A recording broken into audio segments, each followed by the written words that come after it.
네, 여러분 반갑습니다. 하나님께서 오늘 우리에게 주시는 축복의 말씀 사도행전 2장 36절에서 42절까지를 통해서 성령의 선물을 받으면, 이런 제목으로 은혜의 말씀을 나누기 전에 본문의 말씀을 제가 받들어 읽겠습니다.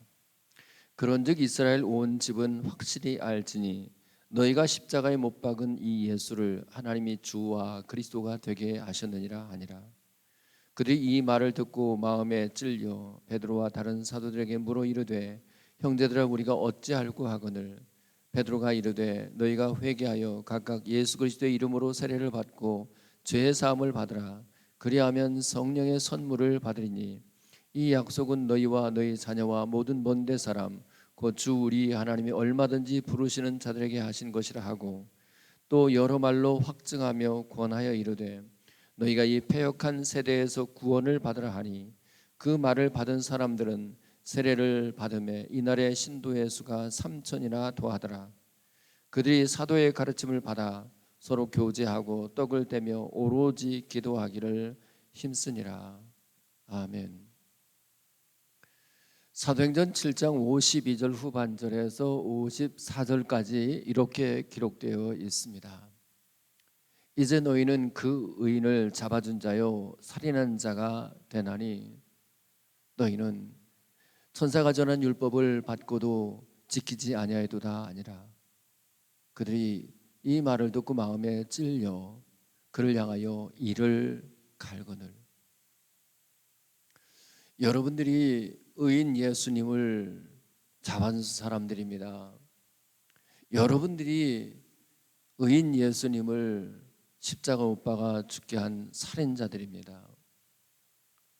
그렇게 스데반이 책망하는 설교를 하게 됐을 때 청중들이 마음의 찔림을 받았으나 그러나 돌이키지 아니하고 오히려 이를 갈았다고 했습니다. 마태복음 13장 49절로 50절입니다. 세상 끝에도 이러하리라. 천사들이 와서 의인 중에서 악인을 갈라내어 풀무불에 던져 놓으리니 거기서 울며 이를 가리라. 지옥은 그 이를 가는 곳입니다. 따라서 하나님의 책망의 말씀을 듣고 돌이키지 아니하고 이를 가는 사람들은 틀림없이 지옥의 주인공이 되고 말 것입니다. 이제 오늘 본문 36절로 37절에는 이렇게 기록되어 있습니다. 그런즉 이스라엘 온 집은 확실히 알지니 너희가 십자가에 못 박은 이 예수를 하나님이 주와 그리스도가 되게 하셨느니라 하니라. 그들이 이 말을 듣고 마음에 찔려 베드로와 다른 사도들에게 물어 이르되, 형제들아 우리가 어찌할꼬 하거늘. 스데반의 설교와 베드로의 설교가 크게 다르지 않아요. 책망했다는 점에서 말입니다.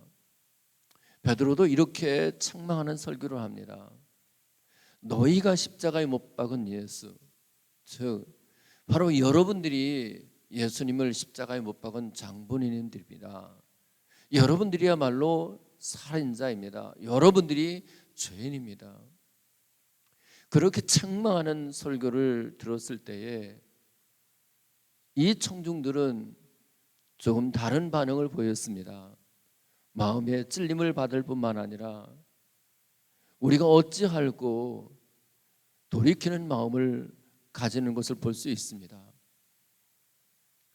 잠언 9장 8절에 이렇게 기록되어 있습니다. 거만한 자를 책망하지 말라. 그가 너를 미워할까 두려우니라. 지혜 있는 자를 책망하라. 그가 너를 사랑하리라. 여러분, 지혜로운 사람들은 책망의 말씀을 듣고 그것을 오히려 고맙게 여기며 그 책망하는 사람을 사랑하게 된다는 것입니다. 시편 141편 5절입니다. 의인이 나를 칠지라도 은혜로 여기며 책망할지라도 머리에 기름같이 여겨서 내 머리가 이를 거절하지 아니할지라. 그들의 재난 중에도 내가 항상 기도하리로다. 이것이 지금 다윗의 고백입니다. 이것이 다윗의 겸손입니다. 나단 선지자가 다윗의 잘못을 책망했을 때 그것을 은혜로 여겼다고 그래요. 그것을 머리에 기름처럼 여겼다고 해요. 그래서 돌이켜 회개하는 모습을 볼 수 있습니다. 왜 하나님이 다윗을 일컬어 저는 내 마음에 합한 자라 그렇게 말씀하신 이유가 바로 거기에 있을 것입니다. 여러분은 어떻습니까? 책망의 말씀을 들을 때에 두고 보자 하며 속으로 이를 갑니까? 아니면 우리가 어찌할꼬 그렇게 돌이켜 회개하라는 마음을 갖고 있습니까? 이제 오늘 본문 38절에 베드로가 이렇게 말합니다. 베드로가 이르되 너희가 회개하여 각각 예수 그리스도의 이름으로 세례를 받고 죄 사함을 받으라. 그리하면 성령의 선물을 받으리니. 먼저 회개하라고 합니다. 누가복음 5장 32절입니다. 내가 의인을 부르러 온 것이 아니요 죄인을 불러 회개시키러 왔노라. 회개한다고 하는 것은 기본적으로 자기 자신이 죄인이라고 하는 것을 전제하는 거예요. 여러분, 저와 여러분의 일상의 삶에 이제도 지은 죄가 얼마나 많은지를 생각해야 합니다. 요한일서 3장 15절 형제를 미워하는 자마다 살인하는 자니 살인하는 자마다 그 속에 영생이 구하지 아니하는 것을 너희가 아는 바라. 우리 형제를 미워했다면 우리는 얼마나 많은 살인죄를 지었는지 몰라요. 그거 회개해야 합니다. 마태복음 5장 28절 음욕을 품고 여자를 보는 자마다 마음에 이미 간음하였느니라. 이쯤 되면 우리는 얼마나 자주 많이 간음했는지 몰라요. 간음죄를 회개할 수 있어야 합니다.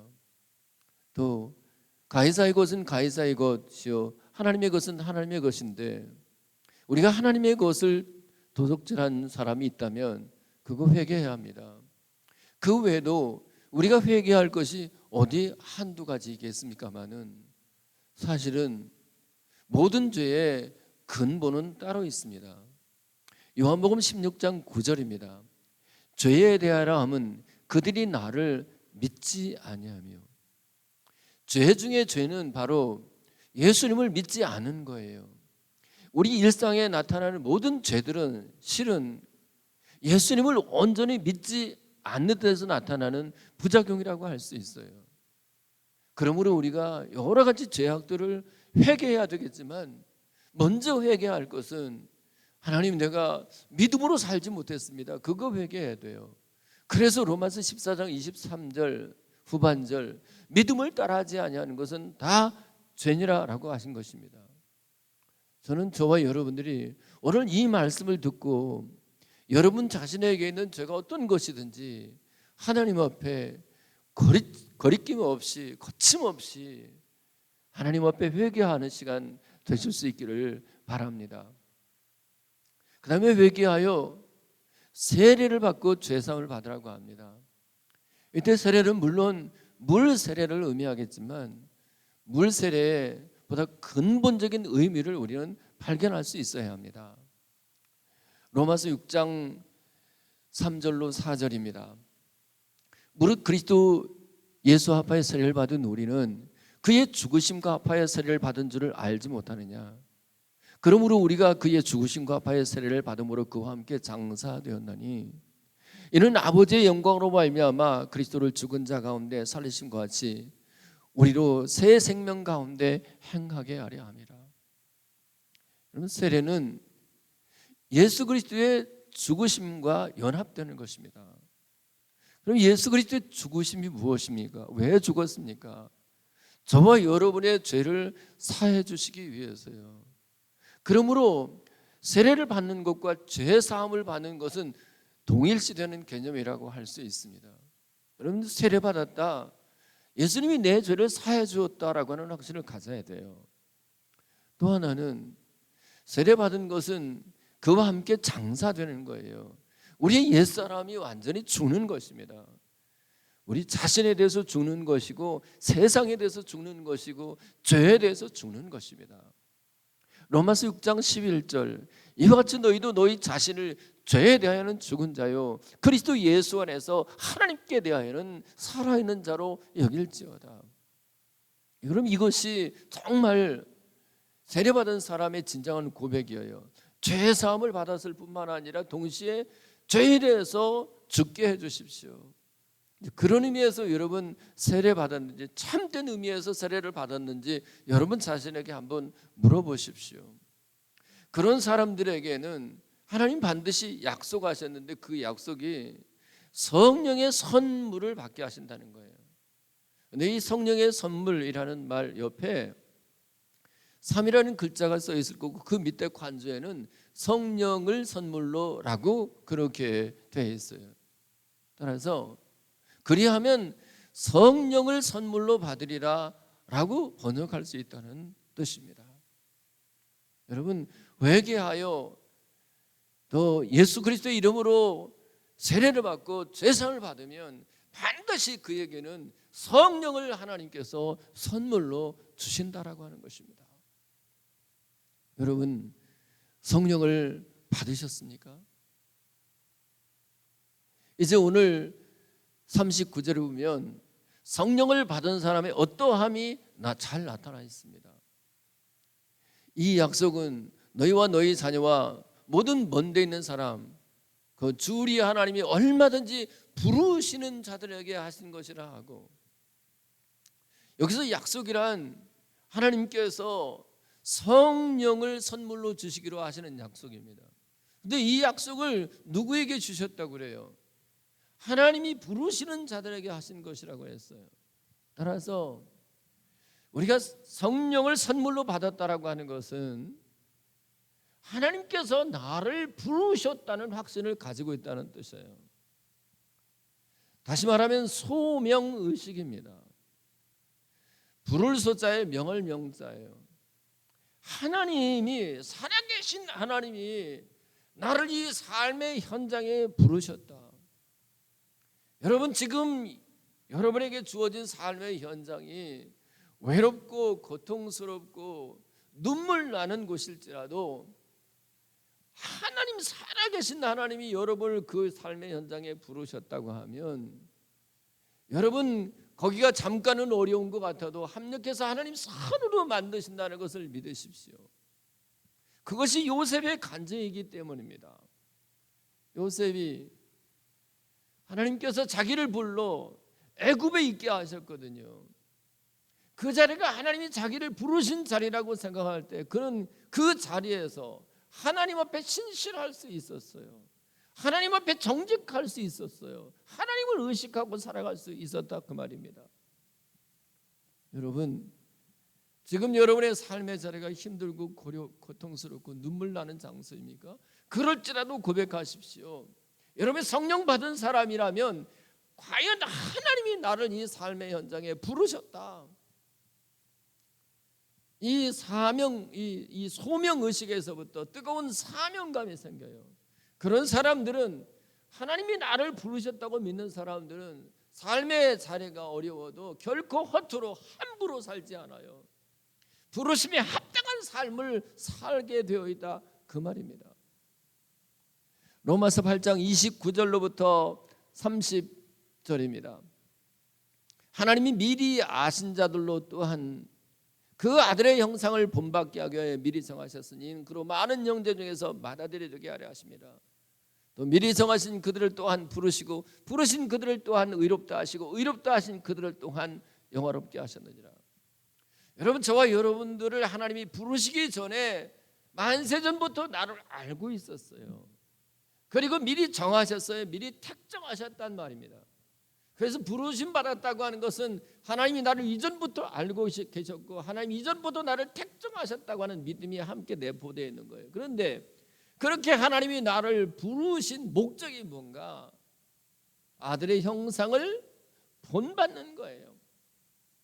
그래서 여러분, 성령 받은 사람, 그래서 부르심에 대한 확신을 가지고 있는 사람들의 삶의 목표는 하나님, 내가 어제보다 오늘보다 내일 더 많이 아들의 형상을 회복한 모습으로 살다가 주 앞에 갈 수 있게 해주십시오. 만약에 이 마음이 있다면 여러분은 성령 받은 사람, 하나님께 부르심 받은 사람이 확실하다 할 수 있습니다. 그 점에서 여러분은 성령을 선물로 받은 사람일까요? 이제 오늘 본문 40절에는 이렇게 기록되어 있습니다. 또 여러 말로 확증하며 권하여 이르되 너희가 이 패역한 세대에서 구원을 받으라 하고. 여러분, 성령을 받은 사람들은 구원받은 사람이에요. 그런데 오늘 본문에서는 특별히 패역한 세대에서 구원을 받으라 하십니다. 그렇다면 이 패역이라고 하는 의미가 무엇일까요? 빌립보서 2장 14절에서 15절입니다. 모든 일을 원망과 시비가 없이 하라. 이는 너희가 흠이 없고 순전하여 어그러지고 거스리는 세대 가운데서 하나님의 흠없는 자녀로 세상에서 그들 가운데 빛들로 나타내며. 여기서 어그러지고라고 하는 말과 본문의 패역한이라고 하는 단어가 똑같은 헬라어 스콜리오스입니다. 그러니까 이 패역한 세대에서 구원을 받는다는 것은 어그러진 세대에서 구원을 받는다는 것입니다. 그러면 이 패역하고 어그러진 사람의 모습이 뭡니까? 원망하고 시비하는 거예요. 근데 반대로 이 패역한 세대에서 구원을 받은, 어그러진 세대에서 구원을 받은 사람들은 무슨 일을 만나든지 감사함으로 받아요. 감사함으로 받으면 버릴 것이 없거든요. 왜 감사한다고요? 하나님 모든 것을 합력해서 선이 되게 하시기 때문에 그래요. 그런데 여러분, 성령을 선물로 받지 못한 사람들은, 그래서 이 패역한 세대에서 구원을 받지 못한 사람들은 그저 원망하고 불평만 합니다. 또 하나, 매사에 시시비비를 가려. 그것이 결국은 다툼으로 이어져요. 이것이 구원받지 못한 사람, 이것이 성령을 선물로 받지 못한 사람의 모습이라고 할 수 있습니다. 여러분, 성령을 받았습니까? 그래서 이 패역한 세대에서 구원을 받았습니까? 그는 오히려 세상에서 그들 가운데 빛들로 나타나게 되어 있습니다. 마태복음 5장 16절입니다. 이같이 너희 빛을 사람들에게 비치게 하여 그들로 너희 착한 행실을 보고 하늘에 계신 너희 아버지께 영광을 돌리게 하라. 여러분, 저와 여러분들이 이제 세상에 빛들로 나타나야 돼요. 그래서 사람들이 볼 때 참 저건 착한 사람이구나. 저와 여러분의 삶의 모습을 통해서 하나님께 많은 사람들이 영광을 돌릴 수 있다면, 여러분이 이 패역한 세대에서 구원받은 사람, 여러분은 성령을 선물로 받은 사람인 것이 확실합니다. 이제 41절에는 이렇게 기록되어 있습니다. 그 말을 받은 사람들은 세례를 받음에 이날의 신도의 수가 3,000이나 더하더라. 이제 이 신도의 수라고 우리말로 두 단어로 번역된 이 말이 사실은 헬라어로는 하나의 단어입니다. 베드로전서 1장 9절입니다. 믿음의 결국 곧 영혼의 구원을 받음이라. 이때 영혼이라고 하는 단어 푸시케가 본문에 신도의 수라고 번역되었습니다. 따라서 오늘 본문을 직역하면 이래요.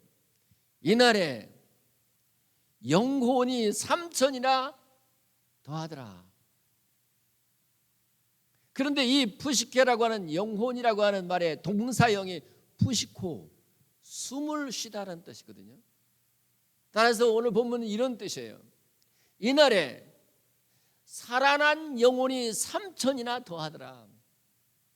살아났다는 것은 죽은 자 가운데서 살아났다는 얘기죠.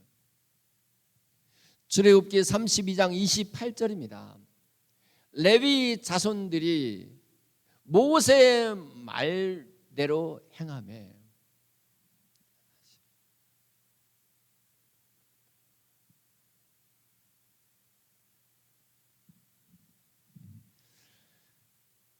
출애굽기 32장 28절입니다. 레위 자손이 모세의 말대로 행하매 이날에 백성 중에 3,000명 가량이 죽임을 당하니라. 여러분, 여기 3,000명의 죽임을 당한 것과 여기 이 본문의 3,000명의 사람들이 다시 살아나는 것이 오버랩됐다는 것, 겹쳐 보인다는 것을 여러분 느끼지 않아요? 근데 여러분, 여기 출애굽기 32장에 등장하는 3,000명의 죽은 사람들이 이스라엘 전체 백성들의 이 대표성을 갖고 있다는 것 아십니까? 그러니까 이 이스라엘 백성들 전체가 이 죽은 3,000명의 사람과 크게 다르지 않다는 거예요. 왜냐하면 금송아지 형상을 만들어 놓고 그 앞에 그것을 경배했던 사람은 단지 이 3,000명만 아니라 백성들 전체였기 때문에 그래요.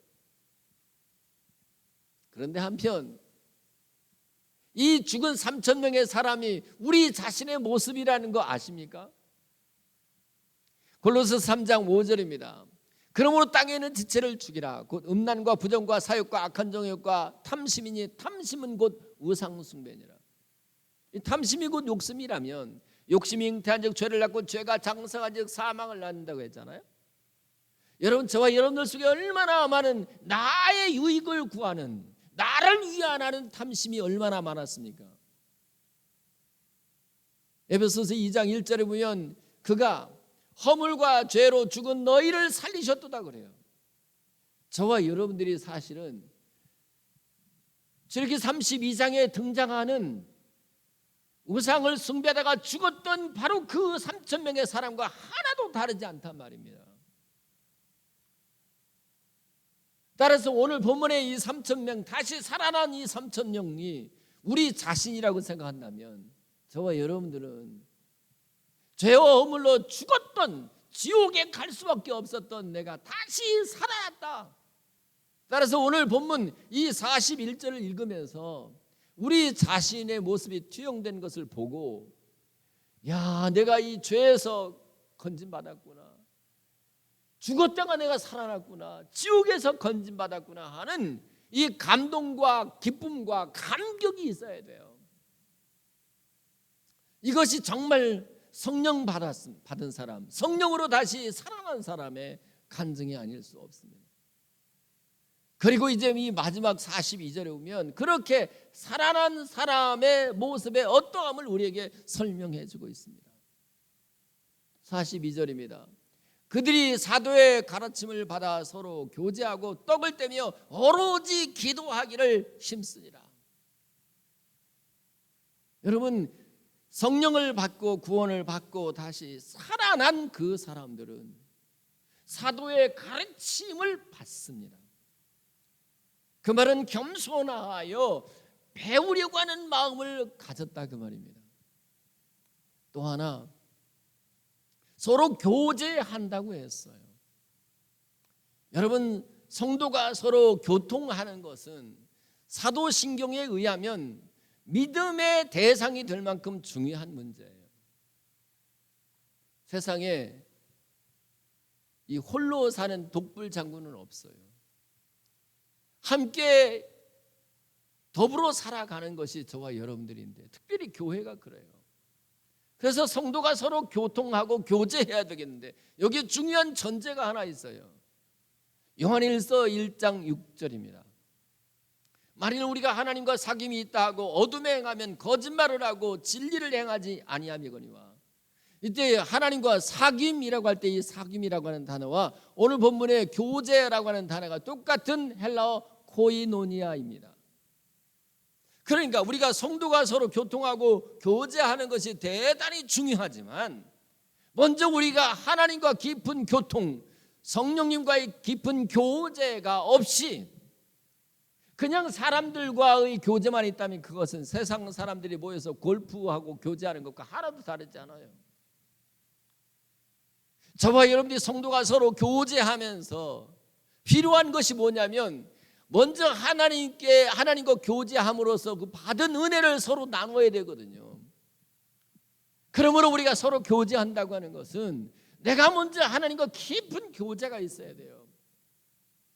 우리 하나님과 깊은 교통함이 있어야 된단 말입니다. 그런 저와 여러분들을 통해서 주변의 사람들이 은혜 받고 여러분들이 은혜의 통로로, 사랑의 통로로, 생명의 통로로 쓰임 받는다고 하는 점에서 저와 여러분에게 성도의 교제가 있게 되기를 축복합니다. 또 하나, 떡을 뗀다고 하는 것은 물론 음식을 나누는 것입니다. 먹는 데서 정난다, 먹는 데서 인심난다 하지 않아요?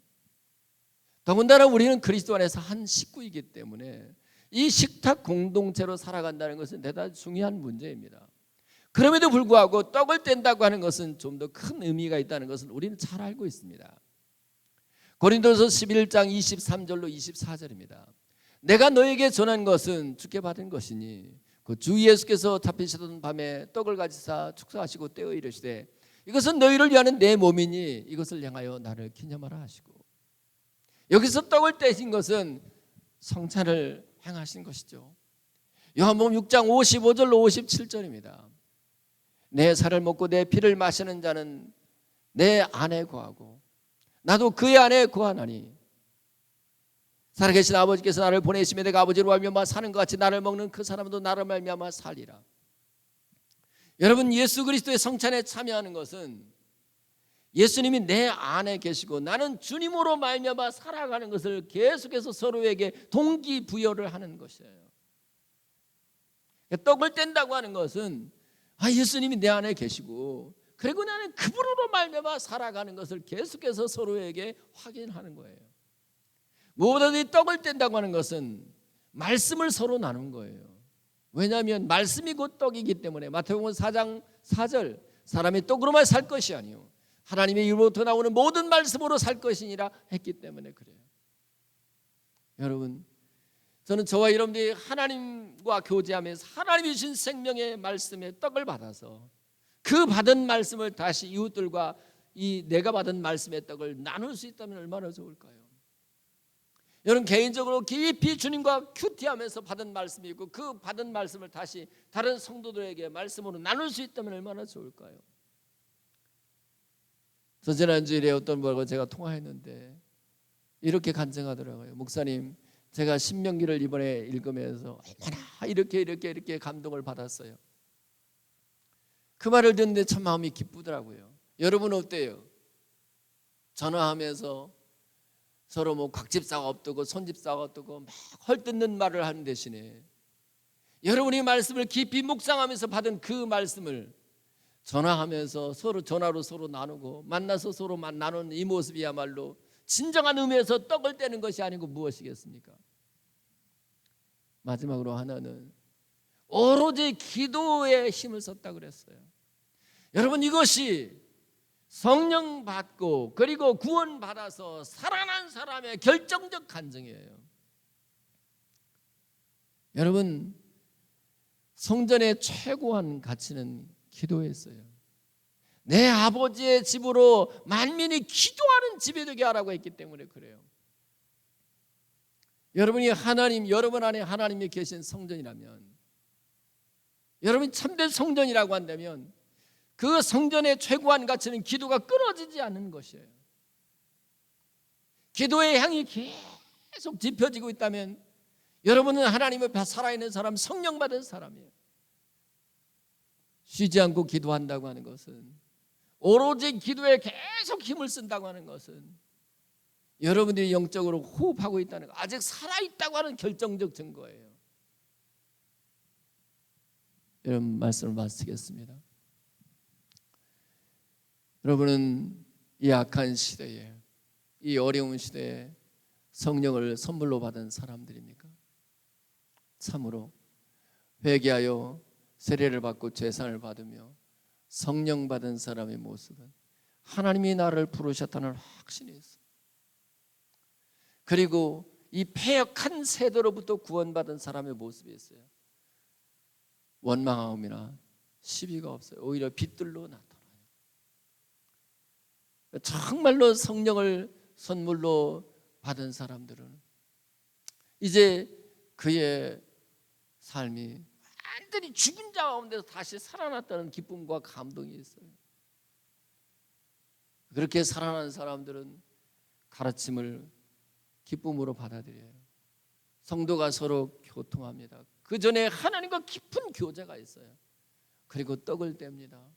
그리고 오로지 기도하는 사람일진데 우리 가운데 이런 사람들이 많아지기를 예수 그리스도 이름으로 축복합니다. 기도합시다.